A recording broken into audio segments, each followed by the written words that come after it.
Today, we're talking about a huge but often missed side effect of common painkillers. So when it comes to opioids for chronic pain, do you really know all the risks involved? It's huge. About 70% of men on long-term opioids may end up with low testosterone. And since millions of Americans are using these meds, you can see how big this problem really is. It's called Opioid. Basically, the opioids are interfering with your body's hormone command center. Okay, so let's break this down. Normally, there's a smooth flow of signals from your brain. But opioids act like a roadblock, directly blocking those critical signals from the brain.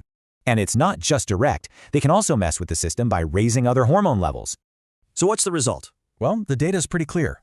Opioid users show way lower testosterone. And look, this isn't just a number on a chart, it has serious real-world consequences. It's also worth knowing that not all opioids are created equal. Stronger ones have a bigger impact. And here's the really wild part.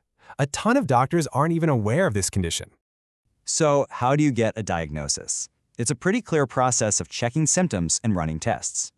But here's the good news. Once it's actually diagnosed, there is an effective path for treatment. Let's look at the results. Testosterone therapy has been shown to improve a lot of these symptoms. And when you dig into the clinical trials, the specific benefits are really quite impressive. Plus, bigger studies point to long-term wins for things like bone health and reducing anemia risk. And here's the ironic twist.